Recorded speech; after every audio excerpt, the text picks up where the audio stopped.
Hey everyone, welcome to the Moving to Florida show. Our guest today is a resident of the first solar-powered city in the nation, Babcock Ranch. He is also a realtor with eXp Realty and has helped many new homeowners learn about this awesome solar-powered city. We're excited to have him on the Moving to Florida show today. John Garuti, welcome to the show. Thanks for having me, gentlemen.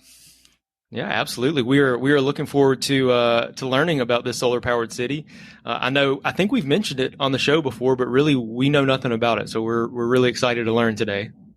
Awesome. So John, first, before we kind of dive into that, I know we talked a little bit before we started recording here, and I hear that you moved from New York, like many folks are moving to Florida from New York. Is that right? Yes, I'm born and raised in Queens, New York City, and I basically lived there all my life until the end of 2018, and I moved down to Naples at first because that's where my parents lived, and my wife and I, we kind of moved to Florida on a whim with no plan, and we just wanted to get out of New York and have more. We have, two young children, and after moving to Naples, like a few months later, I first found out about Babcock Ranch. I think it was about February 2019 was when I first visited here, and then by November of 2019, we had bought a home here and moved in. Okay, so you've been in Babcock Ranch since November of 2019. So we're excited to learn about that. But so it sounds like really you haven't been in Babcock Ranch all that long, but Babcock Ranch hasn't been around all that long. Is that right? That's correct. This is, I was the 347th homeowner, and I know that because the garbage guy told me that when he delivered my cans. So, yeah. Is he counting down houses? Okay, this one's sold. 346, every time 347. Every time he delivered new garbage cans, he kept the tally, so. He doesn't know you by name. He knows you by number. Hey, this is 347 right here. Yeah. So, but Babcock, the first homes actually broke ground here in 2017, and the first homes were selling. I think, end of 2017, early 2018. First people were moving in, so it's still a very young area. I think we've only sold, or between all the builders here, I think there's only been about 1,600 closings so far. So we got 19,500 homes scheduled. So cool. We got plenty of homes here to go. A lot of building to do, it sounds like. Yes. So well, as we mentioned, this is you guys are the first solar powered city. Is that right? Is that how it goes? That is how it's billed as, yes. Okay. I think it's first solar-powered town in America is how they bill it. But yeah. Okay, yeah, that's how they market it, right? So what does that mean? Does every home that's built have solar panels on it? Is the city powered by solar? What do they mean by that? Yeah, so the city's powered by solar. We have this impressive array, and when you go to it, it's just phenomenal to behold. It's I think it's a total of 800 acres. That's just solar panels, as far as you can see. I think there's something like 800,000 solar panels. Wow. On the grounds. It's the array is about 5 miles north of the town center. And so that energy that's created, the first stop is inside Babcock Ranch, and then whatever energy doesn't get used goes through the local power grid here down into North Fort Myers, and it's pretty impressive when you see it in person with your eyes how many solar panels are out there. Right, yeah, like a sea of solar. Oh yeah. Solar farm. It is a solar farm. It's solar farm. Yep. So yeah, I think Disney has the same thing for Magic Kingdom over here in Winter Garden, where they have solar farms that's running all of Magic Kingdom at the moment. Oh, wow. But yeah, and as you're going down 429, you look to your left and you see solar panels, and okay, that's cool. There's a lot of solar panels, and a mile later, you look over and it's still solar panels there. over there. Yeah, Disney started doing that. So besides being a green conscious town, what else is really cool about Babcock Ranch? Yeah, the main thing that draws people, I think, is the diversity and the community feel. I mean, I think no matter what your scenario or where you are in your life, there is something here for you. The community is great. I mean, this is the first place I ever lived where I I have so many friends, friends with kids my ages. So it's so great on the weekends. We all get together, the kids play, but then, there's plenty of retired people, empty nesters here. There's snowbirds here. So that community aspect and feel is like just amazing. Yeah, I don't think you really get that in many other places in Florida, even throughout the U.S. So what gravitated you towards Babcock Ranch? Yeah, well, actually, when my wife and I first started looking at Babcock, one thing that community feel, and then just the whole future vision of it, the sustainability aspect. I mean, we're surrounded by 73,000 acres of preserve land, and then the remaining 18,000 acres that's going to be Babcock Ranch. I mean, half of that land is dedicated to green spaces. I mean, there's you can bike everywhere. It's a golf cart friendly community. We're going to have 50 miles of trail systems, community pools. There's a school system right in Babcock Ranch. So if you choose to take your kid there, you could literally walk to school with your kid in the morning. So just really the whole vision of it, which was developed by this gentleman, Sid Kitson, who's the main developer, just kind of pushed all our buttons in the right way. Very cool. Hey, so I know we got a ton of questions for you, but for our listeners, I think it's important. Let's talk about location. Where is Babcock Ranch located? Yeah, that's a good question. So technically we are in Punta Gorda, but downtown Punta Gorda is a good 35-minute car ride.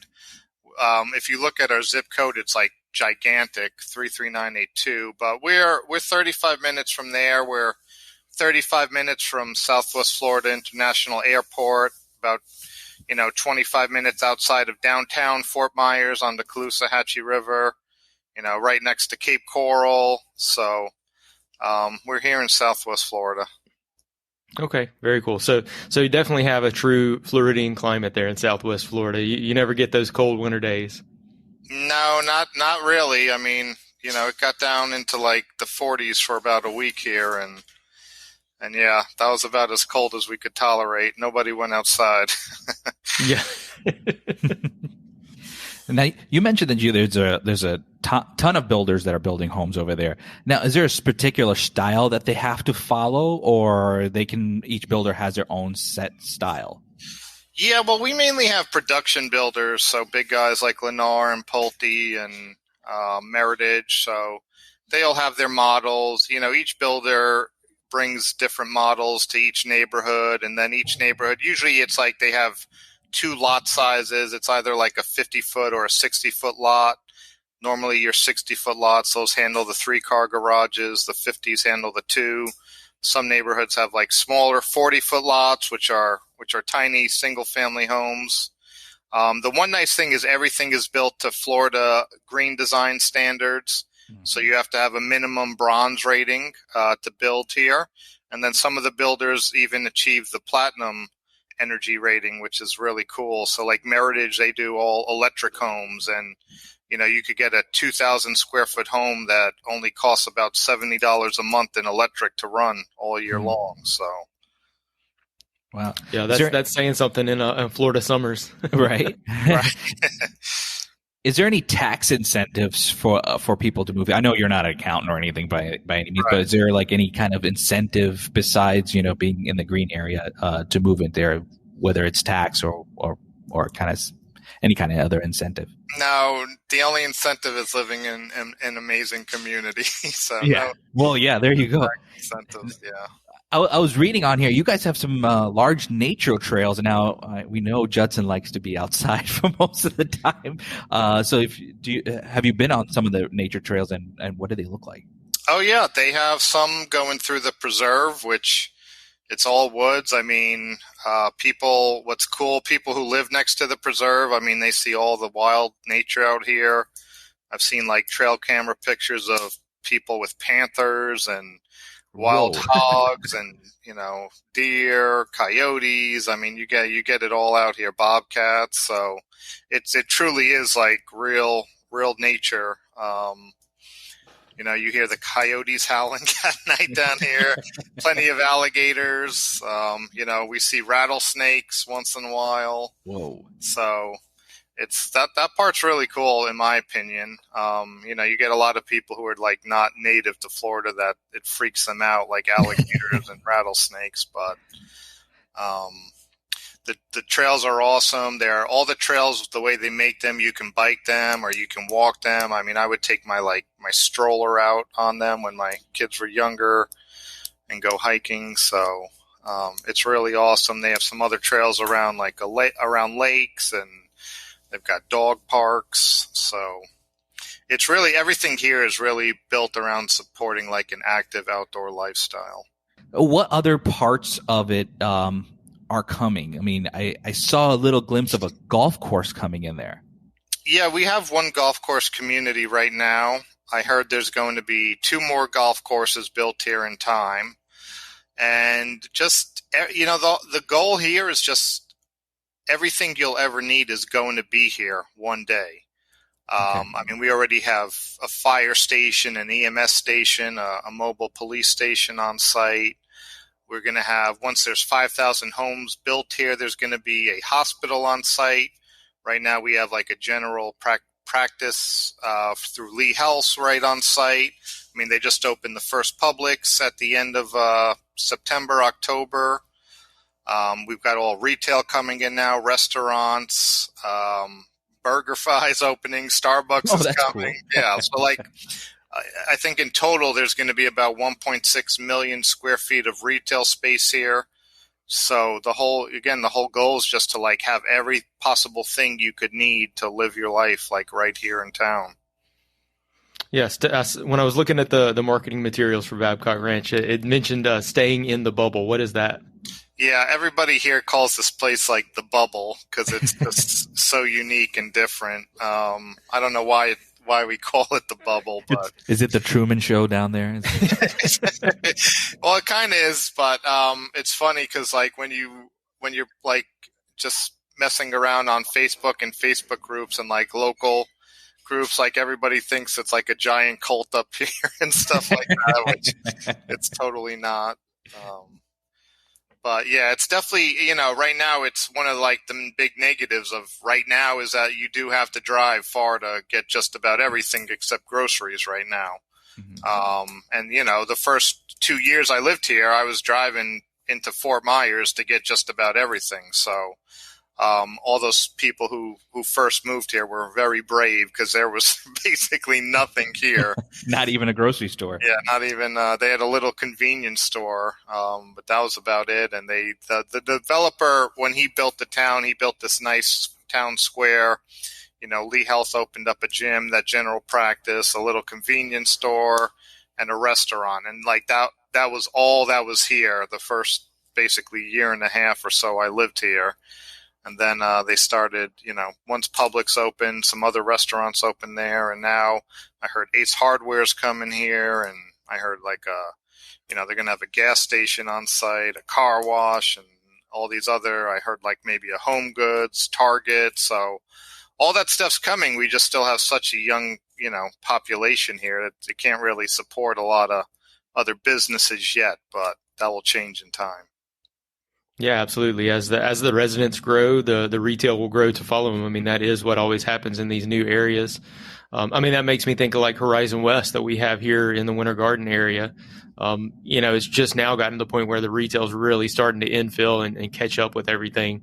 Sounds like you guys are actually quite a bit further along than that was, because I know we had a lot of homes built in this area before all of that came in. Sure. Yeah. So, John, I'm curious. It seems like you mentioned a golf course community. So there are different communities within Babcock Ranch? That's correct. Right now we have about 7 neighborhoods. So originally Babcock, the first neighborhood called Lake Timber, was a mix of builders. And then the second neighborhood, Lake Babcock, also a big mix of builders. But now moving forward, I think what their plan is every neighborhood's just going to be one builder. So, Lennar has a neighborhood, Trails Edge, where I currently live. They also own or are developing the golf course, Babcock National. Pulte has 3 neighborhoods. Meritage has a neighborhood now. And I think there's about, by the end of next year, there's going to be another 6 neighborhoods, all with like 1 builder per neighborhood. So, every neighborhood's got a little bit something different, right, in terms of price points and houses and amenities. Okay, very cool. And then I guess to go along with that, the HOA is something that we've had to talk about a lot on the show because a lot of people to move into Florida have never lived in an HOA community before. Yeah. Do you see a big mix there where you have more amenity-rich communities that have higher HOAs and then some lower HOAs as well, or how does that look? Yeah, so the HOA starts at about $137 a month. So if that's your rate, you're getting high-speed internet with your HOA. The whole town is lined with fiber gigabit internet. So that I think is really cool because otherwise you'd still be paying probably $80 a month for that. We have awesome speeds here. I get 500 megabytes a second in my house, which is awesome. But yeah, so you get 137 is your starter, and then the next level up, depending on neighborhood, you may also get lawn care. So if you're paying for lawn care, you're usually around $250, $260 a month.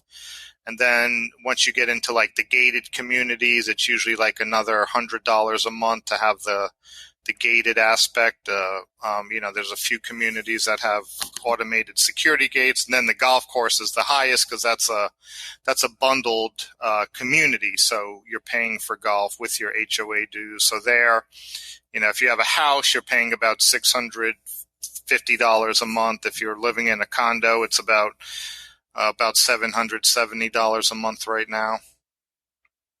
Okay, awesome. Well, hey, that actually kind of leads pretty well into my next question because I know we had talked about single family homes, but there are condos within Babcock Ranch as well then. Just on the golf course right now. Okay. The closest thing outside the golf course would be villas. So they're side-by-side attached homes. You share one common wall. Okay, yeah, so kind of like a little half duplex or, villa. So I know here in Central Florida, usually if we say villa, it's a 1-story versus a townhouse is a 2-story. Is it the same there? Yeah, yes, the villas here are 1 stories. Okay, very cool. Is there a 55 and up neighborhood inside of Babcock, or is it just open for everyone? Yeah, no. It kind of goes against the developer's vision for this place of wanting inclusivity with everywhere. So I don't think there's ever going to be a 55 and over neighborhood inside of Babcock Ranch. Now I know we're going to get this question. And whoever's listening is going to ask this question. Send us an email. Where do the homes start at? Starting with the condos, and then I'm sure you can give us a range. You don't have to give us an exact price point. Sure. The condos right now. So just yesterday, Lennar said that people are now going to have to bid on their condos. So oh wow! Before bidding, you're in the 250 to. They've got different types of condos. So they start at 250 on the golf course. They go up to, then they have coach homes, which, start at 400 before bidding now. In terms of villas, they start around low threes. I don't know. They haven't sold one in a while, but it's going to come up here soon in the next few weeks, the villas. And then getting single family homes, you can still get some homes in the low to mid threes. And then, it goes up from there. You can max out with custom homes on the big lake in the middle of town. We've got a nice 400-acre lake. You could do a custom home with a high-end builder like a Divco or Arthur Ruthenberg for, 1.5, 1.6, or even more, depending on how fancy you get. So most of the homes here are selling, though, in the mid fours now, mid fours up to mid fives, and Pulte kind of raised the prices up, so they're in you can't even do a Pulte home now for less than $5, up to even $1 million, over $1 million. Lennar, they're still kind of probably the best price per square foot.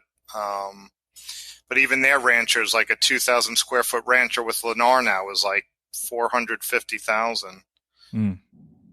Yeah, that sounds kind of on par with what we have here in Central Florida. That, new construction, 2,000 square foot, especially where we are west side of Orlando, is going to run you somewhere in that range. Sure. Yep. Yeah. So I'm curious, you did say that they had some homes, probably low to mid 300s. What are we talking about there? I know most of the builders, what I've seen as prices have gone up over the last few years, they've stopped building their smaller models. They're building the more expensive or the bigger ones, which of course drives a bigger price point. So just curious what you might get in the 300s there. Yeah. So, I mean, villas with Lennar, 300s, Meritage, they've got a few options. I mean, you're talking small homes like 1,270 square feet, 3-bed, two bathrooms. That's called the Finch. You could go to the Canary, which is like 1,470 square feet and still get that in the low twos. And then the next one up is like a Robin. That's about 1,700 square feet, which you can get around 350, 360. Okay, awesome. I'm sorry, I'm all over the place here, John. Going back to location, you said you're part of Punta Gorda. Is that right? Yes. And then, but you said you were going into Fort Myers to get groceries and supplies before. Correct. So Fort Myers, you're just north of Fort Myers, I believe. Yeah, just like northeast, really. Okay, gotcha. Yeah, so someone that maybe if they've they're transferring for work and they've got a job in Punta Gorda or they've got a job in Fort Myers, you could be the right fit for them. Yeah, and people that live here, they travel. I know people that go all the way up to Sarasota for work and all the way down to Naples too. So obviously depends on what type of business you're in, and then there's a lot of remote workers here because that fiber gigabyte internet in the town has attracted a lot of remote workers because you just get such great speeds, and we have like public Wi-Fi in the town square. I mean, you can go work in town square under like a nice cabana all day and just hang out. I mean, I do it with real estate all the time. I meet people in town square to sit down and have meetings, and the internet's reliable everywhere you go here in town. So definitely very conducive to working remotely. Yeah, for sure. So you hear that, guys? All you guys that are looking at moving to Florida because your job just went remote. Yeah, maybe Babcock Ranch is the place for you. Yes, sir. There's Wi-Fi everywhere there. Well, John, I know you definitely specialize in Babcock Ranch. Obviously, you're a wealth of information on that. There are some other markets nearby you as well. Do you work in those areas for real estate as well? I do. More for sellers, though. I mean, buyers, I try to keep it local here to Babcock Ranch. I mean, there's another few communities I play in right down the road, like Brightwater. That's a really cool community. They've got like a big lagoon there. It's kind of a tourist thing. And then you've also got, Pulte's got a nice community in North Fort Myers called, or it's one of the Del Webb communities, their 55 and over brand. That's opening, so I've been starting to market that a little bit. That's opening actually this weekend. They're having their launch party. Del Webb, you've got another nice area, River Hole, right down the street, about 15 minutes from here. Golf course community that's got Lennar and Pulte there. So I tend to focus on the new construction. And then you also have Veranda, which is it's an older, more mature community. It's got 2 golf courses, very seasonal there still, but, nicer, higher estate homes. But you can also get cheap condos there in like the 200s, but you could buy nice estate homes for over $1 million there. And they've got Neil, which is one of my favorite builders in Southwest Florida. I'm not sure if you know about them. They only build from Sarasota to Naples, but they do some really nice homes, pretty semi-customizable. So I've been pushing Neil there in that Veranda community. Very cool. Yeah, I was going to say I have not heard of that builder, but that explains why. Yeah. Well, hey, so John, we are running out of time here. I know you told me you could talk for 2 hours about Babcock Ranch. Like I said, obviously you are a wealth of information. So we want to make sure that our listeners have a way to connect with you. So we have set up a blog post for this episode. So guys, if you want to connect with John, you can go to the blog post for this episode. It is going to be at MovingtoFloridaShow.com/Babcock Ranch. Hey, that does bring up one question, John, that I forgot to ask. Where did the name come from? That's a very long story, but basically in 1914, a guy from Pittsburgh, he was like a big lumber magnate, very wealthy gentleman. He came down here and he bought 135,000 acres, and his name was, I think his name was Fred Babcock. And, over time, he was into all these industries here in Southwest Florida. This used to be one of the largest cattle farming ranches, like in the United States, in the early to mid 1900s, and they did all sorts of tree farming, alligator farming, limestone quarries. I mean, they were into all these industries here. And after the Babcock sold to Mr. Kitson, the developer, he kind of kept the name, and of course they sold that 73,000 acres to the state to keep him preserved. So they named it after Mr. Babcock. Gotcha. All right. Well, thank you so much for that. Before and hey, man, thank you for joining us. By the way, we've been wanting to learn about this town. It sounds like one of the newest towns in Florida as well. It's only been since 2017, but definitely growing at a fast pace. So, already labeled out that blog that we're going to have for John if you want to connect with him. So, guys, check that out. John, thanks so much for joining us today. Any final thoughts before we go? Nothing real, man. Just get with Judson or Mo, get to me, and hopefully we can find you a nice home here. Just you gotta be patient right now because there's a lot of demand, and the builders are all at capacity. So don't come here expecting to buy a home tomorrow. Yeah, exactly. Fantastic. So, thank you so much. All right, guys. Thank you.